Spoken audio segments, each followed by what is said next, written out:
Hi mga guys! Kumusta pa kayong lahat? Sana okay lang kayong lahat. Pero today's video guys, gagawa tayo ng puto balanghoy. So, may order po kasi ako ng puto balanghoy. So, gagawa po tayo ng puto balanghoy gamit yung blender. So, hindi na tayo kakudkod. Ang tawag doon, magkayod ng balanghoy para hindi matanggal yung ating mga kuko. Yun yung mga easy na gagawin natin kasi mas madali pag gumamit ng blender tapos hindi ka pa nasusugatan. So first time kong gumawa ng cassava cake gamit yung blender. So meron tayong balanghoy dito guys, cassava. Binili ko to sa Asian store. So, meron tayong cassava dito. Mga 4 na kilo ata to kasi malalaki siya guys. So, ito, ilang piraso ba to? 1, 2, 3, 4, 5, 6. So, babalatan natin ito guys. Babalatan ito natin lahat. So, tapos i-blend.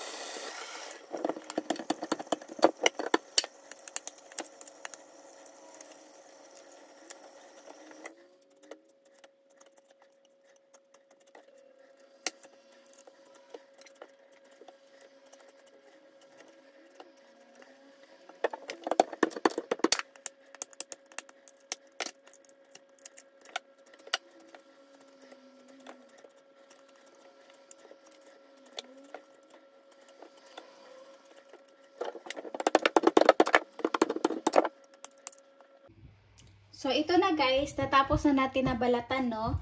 So, ngayon naman, liliitan natin yung hiwa para mabilis siyang magiling doon sa ating blender. So, ginagawa ko guys, ginaganito ko lang siya guys, ganyan. Ganyan. Tapos, hinahati sa gitna at ating alisin yung tawag dito, yung ganito guys ba. Ingat po tayo sa ating kamay. So, inaalis ko yung mga ganito guys, kasi matigas po yan. Hindi po yan pwedeng isama natin doon sa ating blender. Kasi matigas po yan. So, ayan, ginaganito ko siya para mabilis siyang magiling doon sa ating blender.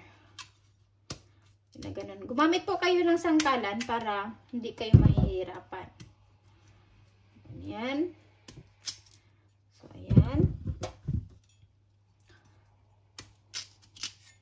Mabilis lang po yung tanggalin guys. Ganun lang. Ganyan. Okay na yan. So, ito pa. Ayan. So guys, ito na po yung ating cassava na ating binalatan at inalisan ng matigas sa gitna. So, ready na to siyang i-blend. So, ito guys, magbe-blender na tayo ng ating cassava. So, kukunti-kunti lang ating wag natin punuin para hindi mahirapan yung ating blender. So, ayan. Konti lang para hindi mahirapan yung ating blender guys. So, ayan, mga medyo kalahati. At saka lagyan natin konti ng tubig para hindi mahirapan yung ating blender. Kasi pag hindi nyo nailagyan ng konting tubig, hindi talaga siya mag-work. So, takpan natin at ginagamit ko po yung ice crush. Kasi tatlo yung pipilian mo dito. Mayroong yung smoothie po, maliliit, super liit siya. At itong auto clean, hugas ka niyan, di ba? So, ayan, gagamitin ko ay yung ice crush. Okay.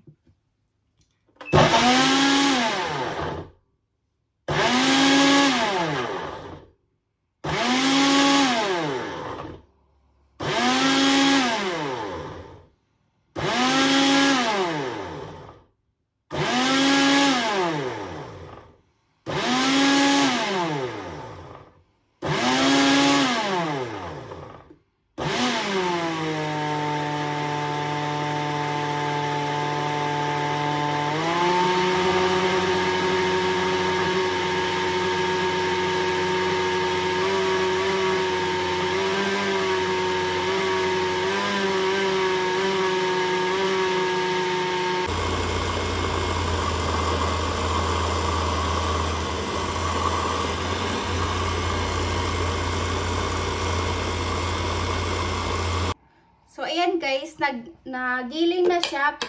Titingnan natin kung ano yung kanyang texture. Ganito po yung texture na guys, oh. Ganyan. O yan. Hindi siya masyadong giling. Tag dito yung parang flour na siya. Yung ganito lang. 'Di ba guys? So, okay siya. So, yan. So, magiling tayo ng pangalawa. Again, hindi po natin pupunuin para hindi po mahirapan yung ating blender. Lagyan natin ng tubig para hindi mahirapan ang ating blender, guys. Takpan natin at saka ice crush.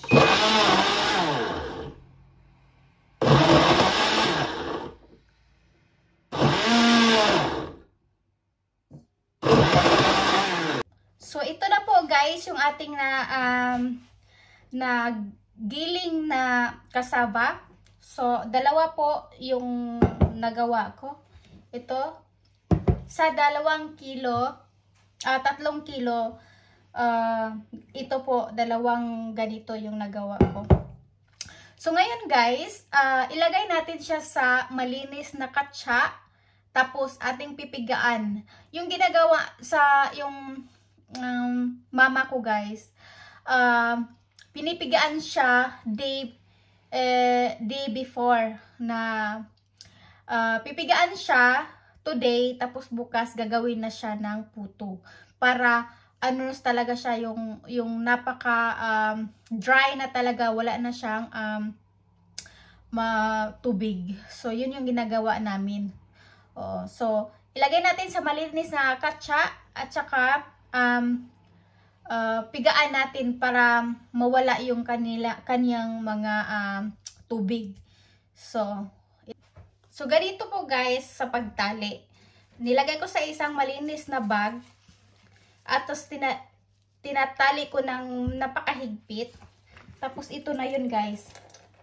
Yung ganyan. Tapos dapat mahigpit siya guys para hindi siya lalabas yung ating cassava.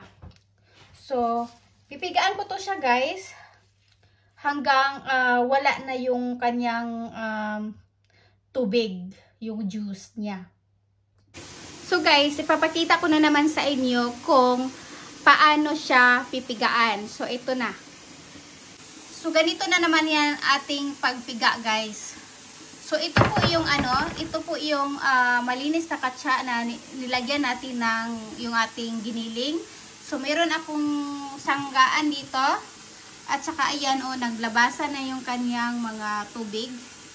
So, ayan. Lagyan natin ng ganyan. Lagyan natin ng ganyan, guys. Tapos, patungan natin ng super mabigat na bagay na para mawala yung kanyang tubig. So, ganito po ako guys, no? Tutuyuin natin yung ating cassava, alisin natin yung kanyang mga juice sa loob at hanggang umaga na po ito. Bukas ng umaga, maano na po ito, dry na po yan, wala na po siyang tubig. Ang ginawa ko dito guys, ang laman po nito ay tubig para mabigat siya at kung meron pa kayong mailagay dito na mabigat pa para mas mabilis yung kanyang pagtuyo. So guys, ito na ano natin, no? Ito na yung cassava na ating yung pinatuyo na inalis yung mga tubig sa kanyang katawan. So ito na po yun. Ipapakita ko sa inyo guys, kailangan tayo mag-gloves para malinis ang ating gawa. Meron ako ditong malaking yung baking pan. So, para malaki yung ating space kasi ganito po siya, napaka buhaghag. Ganyan. Ganyan guys. Dapat ganyan. So, tuyong-tuyo po siya. Yan. Ganyan siya, Dapat wala po siyang tubig. Dapat hindi siya basa, guys. So, ganito. Ayan. Ganyan, oh. Magdamag ko to siyang pinatungan ng mga mabibigat na bagay, guys, para mawala talaga yung kaniyang anong tawag doon, yung tubig sa loob. So, kailangan kasi, pag gumawa tayo ng puto, dapat hindi siya basa. Ganyan, ang puti-puti po ng ating kasaba. Dapat ganyan siya, guys. Tapos, gaganunin natin siya, guys. Ganyan. Ganyan. Lahat. Dapat, ano na siya, para siyang flour na. Ganyan. So, ganyan na lang natin siya, guys. Hanggang matapos natin lahat. Tapos, dapat siya pinong-pino. O, pinong-pino siya. Ganyan. Dapat pinong-pino talaga siya. Wala na siyang buhol-buhol. Kasi, pangit pag, pag maraming buhol-buhol.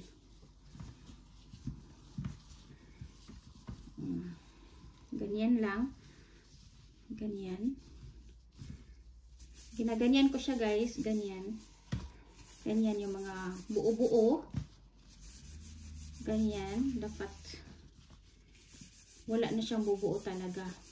Yung ginagawa ng mama ko, guys. Ginaganyan siya sa nigo. Alam niyo yung nigo, guys. May nigo kaming malaki doon para sa puto talaga. Ito yung kinakain namin, guys, nung maliit pa kami, na mauubusan kami ng bigas. Maraming tanim yung papa ko nito, kaya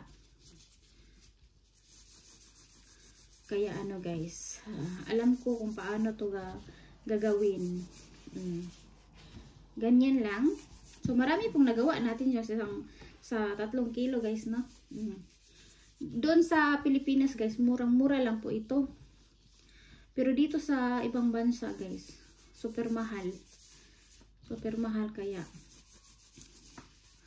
hindi tayo pwedeng maggawa lagi nito kasi super mahal dito. So, ganunin lang natin, guys, hanggang matapos natin lahat. Na wala na talagang buo-buo, no? Ganyan. Ganyan.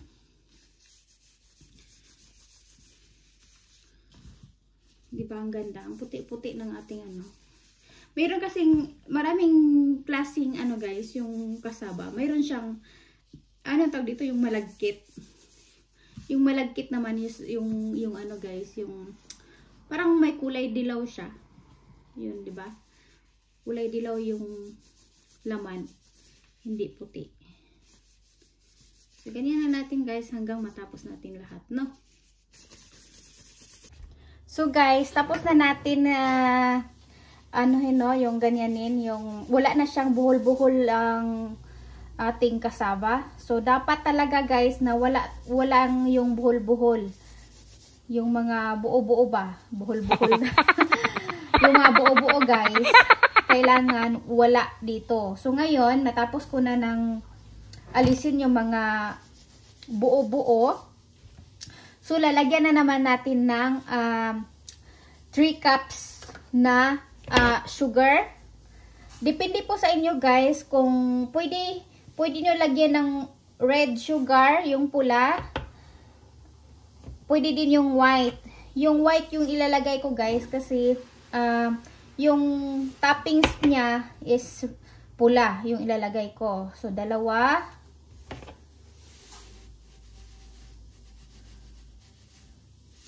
3. 3 cups, guys, ang inilagay ko sa 3 kilos na kasaba. Tapos, depende sa inyo, guys, yung tamis. Kayo po ang magde-decide kung anong tamis po yung gusto niyo. So, ihahaluin natin siya, guys. Haluin natin ng mabuti na ma-combine po lahat yung ating ingredients dito, yung sugar dito sa ating puto kasaba para masarap po. Kailangan nakahalo sila lahat, ganyan. Maganda po ito pag lagyan nyo ng yung kinudkod na niyog. Kung mayroon kayong niyog, guys, pwede pwede siyang samahan. Yung bata pa na hindi siya ano hindi masyadong ang tawag doon, hindi masyadong bata na niyog ang tawag dito guys. Yung medyo malambot, hindi masyadong malambot, pero ano na siya, yung pwede mo siyang makutsara, pwede siyang ilagay dito, ihalo ng ganyan. Pwede din yung yung niyog lang, yung matigas, yung kinudkod na niyog, pwede din dito. Pero mas masarap yung medyo bata pa na niyog, no? So, yung sa akin, wala kaming dito, yung butong, ang tawag datin sa Bisaya, butong. Wala kaming butong dito sa Norway, guys. So, yung ilagay ko lang is, ang tawag dito, yung bukhayo sa top, at saka sa ipalalaman ko pala sa gitna. So, ayan, nahalo na natin ng mabuti. So, mag-iinit na tayo ng ating steamer. O, kailangan may steamer tayo, guys. Kasi, sa pagluluto ng kasaba cake or kasaba puto, i-ano po natin yan, i-steam. So, ayan po, nakahalo na natin yung nung ating sugar. Ayan. Dapat halong-halo. Halong-halo yung ating sugar. Dapat nakahalo yung sugar, guys, na mabuti. Ayan. So, ayan po. Ready na yan. So, magre-ready po tayo ng ating steamer.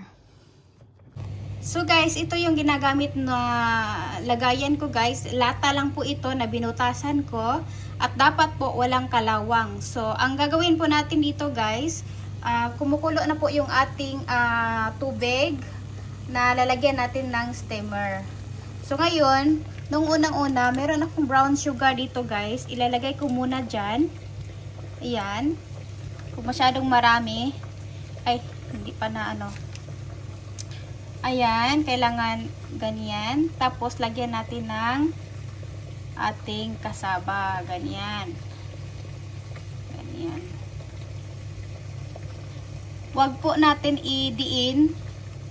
Huwag po natin idiin, guys, kasi hindi po maluluto yung ating kasaba puto. So, ganyan. Tapos, meron po ako ditong bukhayo. Nilalagyan ko po sa gitna. Sa ganyan.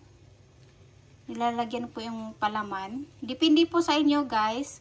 Kung gusto nyong lagyan ng palaman, pwede din naman yung hindi. Pero sa akin, gusto ko yung may palaman, guys. Ganyan. At saka lagyan natin ng kasaba. Dapat, guys, wag nyong i-diin. Ganyan lang. Ganyan. Dapat ipantay natin para pagluto niyan, hindi So, ayan. Dapat pantayin natin. So, ganyan lang, guys. Ayan. So, hi guys. Ito na po yung ating puto cassava. So, yan po. Ang nagawa po natin sa 3 kilo na grated cassava ay 30 pieces. Depende po sa laki ng inyong yung molder. So, ayan po. Nilagyan ko po siya ng asukal sa taas. Ayan. So, ayan po ang ating cassava puto. Gamit yung ating blender. So, ayan guys. Ayan. Yan po ang ating puto cassava. So, hi guys! Ito na po yung ating puto cassava. Ayan. Yan po ang ating puto cassava, guys. Ang nagawa po natin sa 3 kilos na cassava ay 30 pieces. So, ayan po ang ating puto cassava, guys. Na-grated natin sa blender. So, hindi na tayo kailangan mag-kuskus pa ng ng kasaba. So, pwede na yung, yung blender natin, guys. So, ayan, guys, ang ating puto kasaba.